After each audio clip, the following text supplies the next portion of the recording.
This is Joshua Hart here for Seconds Out. Delighted today to be joined by top trainer Mark Tibbs. Mark, it's not been too long since we last caught up, but some big news. The gym's always moving. Obviously, fight dates coming up all over the place for yourself. But how is everything? You're good? Yeah, everything's well, Josh. Good to see and hear from you again, mate. Yeah, all lovely. Enjoying this weather as well. Beautiful weather. It's very nice weather at the moment. It's a bit of a change from a bit of the rain. I know we had a little bit of rain recently, but the sun is shining again. Yeah. Um, and diving straight into things. While a bit of a quiet period for boxing, um, obviously we still get the big news. We know that there's some big fights coming up, but we'll start off with your stable. Johnny Fisher is going to be back out on September 28th. While we know not in Sheffield, Matchroom have confirmed fights will be going ahead that date. How happy you just to still have a fight date for Johnny? Obviously, this will be two cancellations now of an event for him. So just pleased that you've still got a date for him. Yeah, still over the moon. I had confidence in the feedback I was getting from Johnny and Matchroom that the fight would still go ahead because activity is key for Johnny right now at this stage in his boxing career for sure. So yes, over the moon, and we've been ticking over and ready to put our foot on the gas when we get the thumbs up. Yeah, for sure. So yeah, no, over the moon that his fight's taking place on the 28th of September.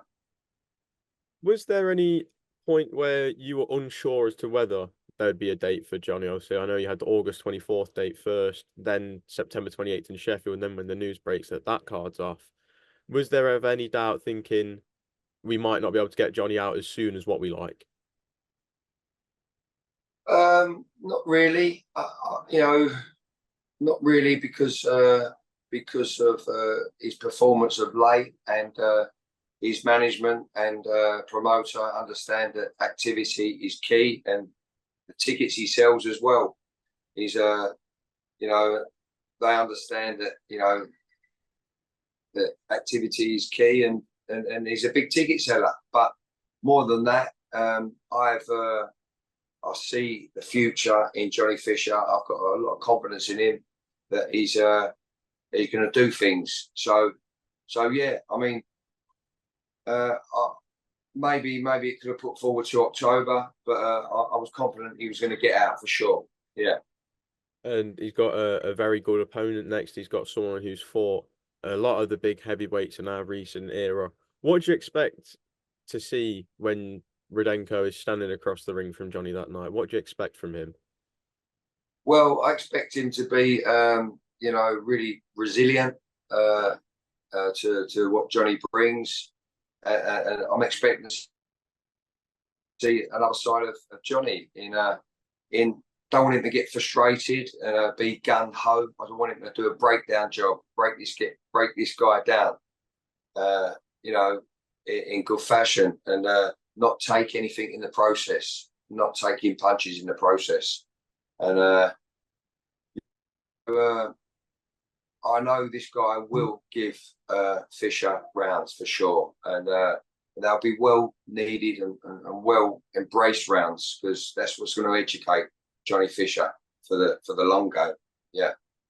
How happy are you to have an opponent like Rudenko? Obviously, we know that Babic was that step up fight, but obviously we all know what happened when they got in the ring. How happy are you knowing that there's an opponent that really has the potential to offer Johnny Fisher a lot of rounds and more importantly, a lot of experience?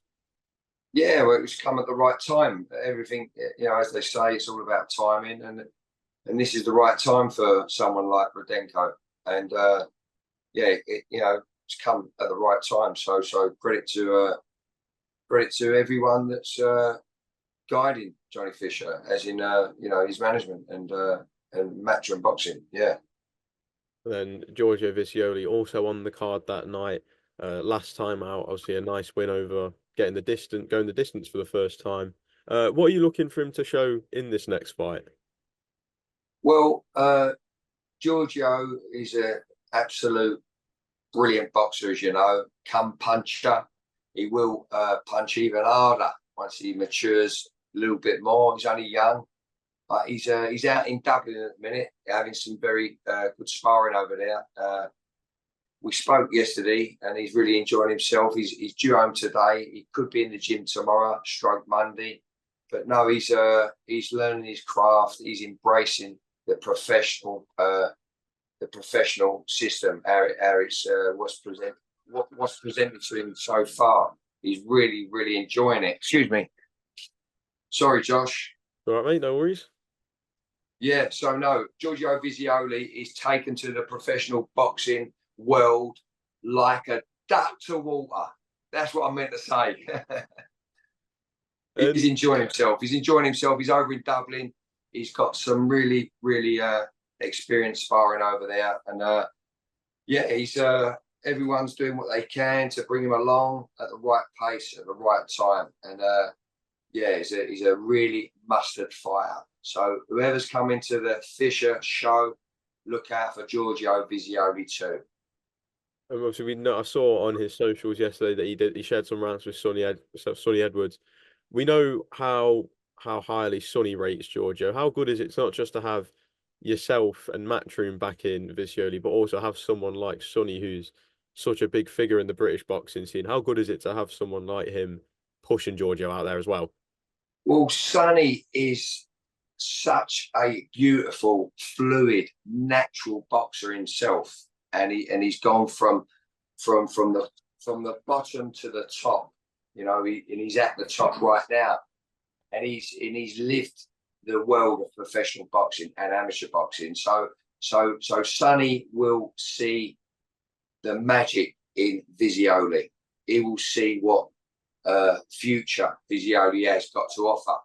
And I can understand how Sonny is enjoying having Giorgio around him in Dublin right now, because just because, you know, he would see, like I say, he would see the magic in Vizioli. And I said to Giorgio, listen, he said, Mark, I'm doing some rounds with Sonny tomorrow. I said, brilliant. Well, feel and embrace how relaxed he is, And, you know, you've got to start relaxing yourself, because we're looking at pushing you on for longer rounds at some point, not right now. But the more tight you are, the more you're going to burn energy. And he would have picked up on that. All you got to do is plant little seeds like that in Vizioli's head. He's such a smart fighter. He'll get it. And, yeah, does that answer your question, Josh? Yeah, I'd say I answered it quite well. What is the plan with Giorgio? Obviously, let's say, where would you like him to be this time next year? Well, this time next year, where is he? He's 20 years of age, you know. Listen, we just got to keep chipping away, and myself and his management and promoter communicate at the right time before we push him onto 8 rounds, you know, something like that. But he's very, very advanced. But because he's advanced, it doesn't make him a mature, ready world championship fighter. You get me? So you know, you don't throw these guys in too quick. People who's got around him will know what they do to navigate him, for sure. Yeah. All we got to do is keep building him, getting him experience, putting him in the oven at times, baking him, cooking him, and but not breaking him. Make him, not break him. Perfect. And then just a very quick one on Tommy Fletcher. Is there any news as to when we could see Tommy Fletcher back in the ring? Well, his management, SJAM, did inform me he could be out in late October, which is a great date for Tommy, because he's just had his tonsils out not long ago, healing up really, really well. He's been in the gym here in Raynham at the Origin. He's been in here with myself, and he's gone back to Norfolk for a couple of days to see his parents. He rang me today. I didn't answer the phone. Not that I avoided him, but I was busy. But I'm going to call him back this afternoon. When I get a phone call from him, I know he's coming back. So we've got to get him back, get him into a bit of a program, put the foot on the gas a little bit, and start getting in some sparring. Yeah, building back up for October. I expect him out in October. Norfolk Nightmare, Tommy Fletcher, cruiserweight puncher. Deontay Wilder II. The big statement. It's a very big statement. Well, moving forward and just away from the stable, we've had another big announcement of a Riyadh season card. October the 12th, we see the rescheduled fight between Artur Beterbiev and Dmitry Bivol for the undisputed light heavyweight crown. Who do you back going into a fight of this magnitude? Um, you know what? My first thoughts is fancy Bivol. Fancy Bivol. Just feels a little fresher, a little fresher for me. And yeah, fancy Bivol. Fancy Bivol. When is that? October the 12th. October the 12th. Not long. Not What a too- fight, eh? What a fight. And where is that? Saudi? Saudi Arabia, yes. Yeah. Do you Lovely. believe, do you believe the knee injury that Beterbiev has suffered in the build up to the first fight? Do you reckon that could play a bit of a factor going into this fight, especially against a fighter like Bivol, who, as we know, loves to move? Yeah, all injuries, all injuries, joint injuries, all injuries will and could play a factor. I mean, that's what keeps us on our toes, right? So. Yeah, I'm sure there's concerns in the camp, but who knows at what scale it is, as in pain or could give away. We don't know unless we're around the camp, but no, it would play a factor. Wear and tear, Josh. Fair enough. And then a big fight on the undercard, I'd say probably the fight of the year in Britain we've had so far, Fabio Wardley versus Frazer Clarke. They meet again in Saudi Arabia. How do you see the rematch playing out between the two? You know what? I see it playing out pretty much like the first one. Great fight. Credit to both of them for having the rematch, and they owe us it. They owe us it.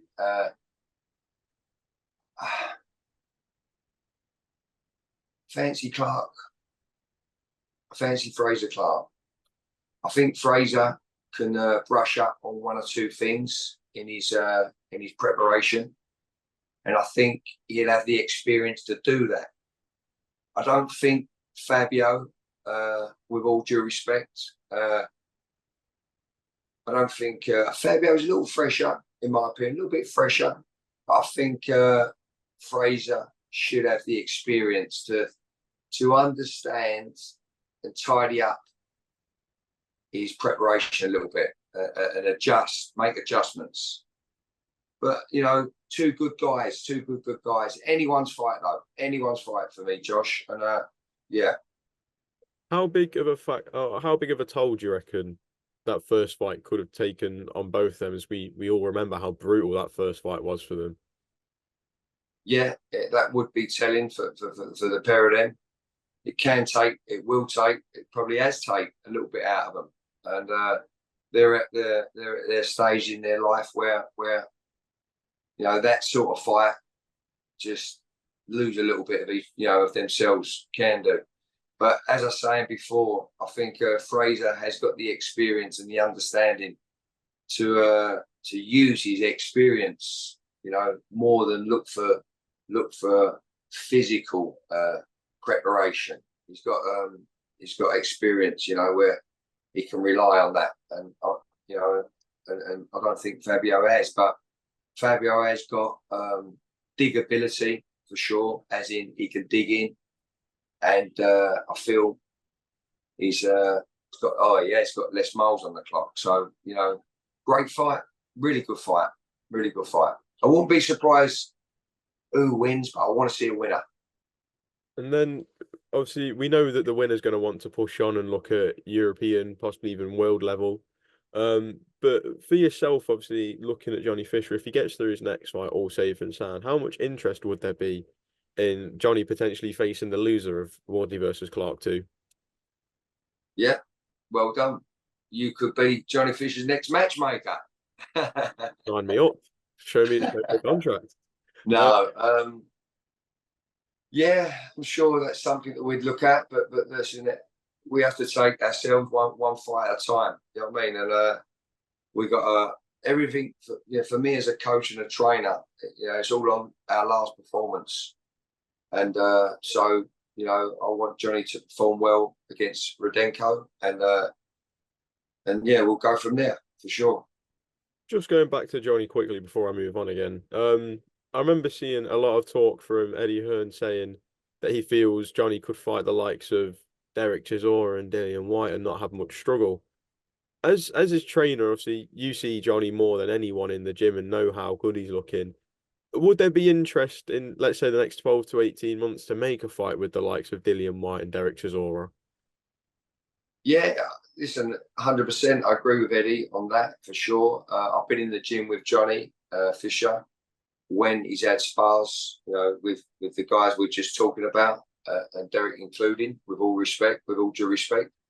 And as his coach and trainer, I still would like to see a couple more fights like we're fighting on the 28th, Rudenko for sure, and yeah, and I hear we've got a job it could have a job in Australia, so we can't do everything, you know what I mean? But yeah, I'd welcome that fight with Derek Chisora and Johnny Fisher on what I'm seeing here in the gym and around the gyms when we go for sparring. Yeah. And then just moving away from that and looking at, obviously, we know that we've got the big rematch between Alexander Usyk and Tyson Fury in December, but I want to put you in the position of SugarHill Steward here. So we saw all the debates and the controversy in the corner, and we could see how frustrated Tyson was after the fight with the corner. For yourself, have you ever had to deal with multiple voices in the corner? Many times. And you get better the more you do it. You get better in handling them situations, and you get wiser in who you want around you in the corner as you go along. Some characters around you are bigger than others, so you've got to handle them. As a professional, you have to handle each and every situation in a professional manner. Otherwise, you look like a nutcase, and the fighter picks up on everything. Yeah, and it's about the fighter, not us. But the head trainer has got to keep everything in order. Yeah, and if someone gets a bit loose, from myself, depending who they are, but sometimes you let them go. Then you got to go right, WALLOP, and then you got to be firm but fair. And if it goes too much, you got to get them out, get security in, get them out of the corner. I wish I'd have done that a couple of times, but listen, every situation's the same, and I think SugarHill and the corner he's got, I think he's keeping the same corner. He's going to do it. I think it's a good corner. He couldn't have a better corner. I hear he's not changing it, but yeah, he would have probably wished he'd have done a few things differently. But he's here now. He's going to go again, and yeah, I mean, does that answer your question? I think you've answered the one question and the few questions I had afterwards as well, to be fair there, Mark. I think you've hit the nail on the head with that. One thing I would like to say, obviously, would you say it's a bit different in the way SugarHill's had to deal with it, in one of the voices in the corner being the father of the fighter in Tyson and John Fury? Well, it's very different. It's very, very different when you have when and if you have blood in the corner. So it SugarHill was in a difficult situation. Very difficult situation. And each and every one of them people are very, very experienced in knowing people, and Tyson and his father and son. So it's a touchy old situation in a battlefield. And in that ring, we're in a battlefield. We've got to keep it professional, but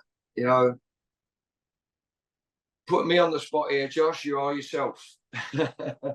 But listen, I've got every bit of confidence they're going to do the business when the Usyk and Tyson Fury as the rematch, when that's coming off soon, right? How long we got? December 21st, so a couple months away still. Okay, just under 4 months. Yeah. Obviously, so with Fury confirming that he'll be sticking with the same team, you were right in saying that. Who do you believe wins in the rematch? How do you see a rematch between the two unfolding? Well, because of that last performance and how Usyk's looking, you know, I want Tyson. I want Tyson. And Tyson is equipped. He is equipped. Why is he equipped? Because of his vast amount of experience, because of the size, because of his trickery. And he's a masterful boxer. Alexander as well. He's a masterful boxer, but he's smaller. He's naturally the smaller animal in there. But he's a superior boxer, superior boxer. Both of them, Tyson and Usyk. They're on it, mate. They're on it. And always, before they fought, I always thought it was going to be like this. And I'll be honest with you, Tyson Fury in that last fight, I was so frustrated for him because I felt he's slipping. But I think, like I said, with Frazer, his experience, different levels, of course. Tyson, again, will know what adjustments he's got to make in order to get this over Alexander Usyk. And, yeah, he will know. So, listen, backing Tyson Fury as a always back my home guys. So backing Tyson Fury, but I'm backing him also because I know he's capable. He's big enough. He's cute enough. Smart enough. So let's hope he does it. Very good assessment there. And then just under 3 weeks to go now until we see Riyadh Season take over Wembley when Anthony Joshua takes on Daniel Dubois. A lot of British boxing fans, their heads keep turning, their minds keep changing when thinking who wins this fight. But in your own opinion, who do you believe wins between Anthony Joshua and Daniel Dubois? Well, Anthony Joshua straight away is my favourite. I think everyone feels that. But if any of them doubts creep back into where he was a couple of fights ago, and Dubois, listen, Dubois as well, he's got better. He's got better. I feel he's got better psychologically. And yeah, whoever catches who first wins. Because let me tell you something, I think Daniel Dubois, he's like a, I don't want to use that word killer, but he's got that look. He just wants to kill. But when he gets touched, he's vulnerable. Or he did, or he was touched. When he gets touched, he's vulnerable. But listen, so them two, whoever connects first wins. It's, it's simple. Everyone, you don't have to be a boxing man to say that. But I feel that Anthony Joshua, double world champion, former Olympian, been everywhere, done it all, seen it all, done it all, still hungry for the sport, still hungry to be an icon, and gives him the edge, gives him certainly the edge. I feel that Daniel is getting a lot. He's still young for a heavyweight. Daniel, still young, but he's doing well, He's doing really, really well for a young heavyweight. He's doing really, really well, and he can pull this off.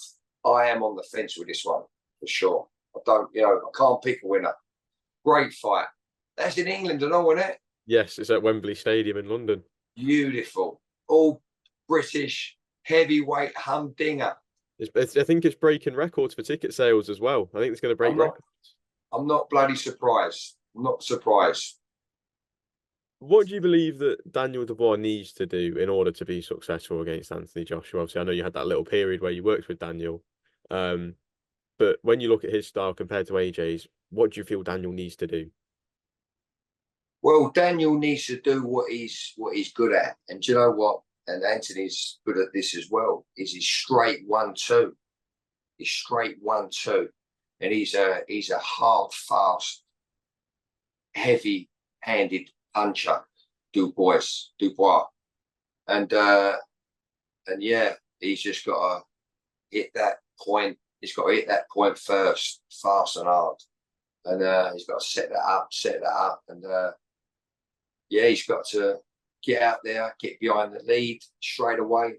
He's great. His asset is his 1-2. He's so fast and so hard. And yeah, I feel he's got better in his last couple of fights, mentally anyway, for sure. And I feel that Anthony will be weary of him, 100%. He will be weary of him. And if Daniel can capitalise on that and show him some presence, which I feel we can, he's got a chance. He's got a chance. And then just moving away from that, regardless of the results in the big heavyweight fights that we've just spoke about, both sides of Anthony Joshua and Tyson Fury have said that a fight between those two will be next in 2025. Between who, Josh? Sorry. Between Anthony Joshua and Tyson Fury, there's been both teams have said that they want to make that fight next, regardless of results in the upcoming fights. Who would you back, or who do you believe wins in a fight between Anthony Joshua and Tyson Fury? First and foremost, Tyson and AJ got to do the business, right? Exactly. And how they do the business, ask me then. So you wanna see how they look in their next fights beforehand, and then you can absolutely, because of where they are. As some say, you're only as good as your last performance as well. So there you go, mate. Well, and then just last one. If for whatever reason we don't get Fury versus AJ next, and we don't see it at all, we always have these fights in boxing that are like, what if they would have happened? But which fight would you say is a bigger miss? Would you say Fury versus AJ or Wilder versus AJ? Fury versus AJ is the bigger one. Would you say that's because you know I'm from their homeland. You know what I'm saying? Yeah. And that is it. I feel that Wilder, right? You mentioned Wilder. Yeah, Wilder versus AJ is the other fight. AJ beats Wilder. Yeah. Is that something? AJ beats Wilder because of the size and his vast experience, in my opinion. Wilder connects, so you're going to sleep. Very true. Very, very true. Well, Mark, thank you very much for your time today. Always good to catch up with you. And hopefully we can catch up again soon. Cheers. Lovely, Josh. All the best. God bless. Stay blessed, brother. See you soon. Perfect. Thank you, Mark.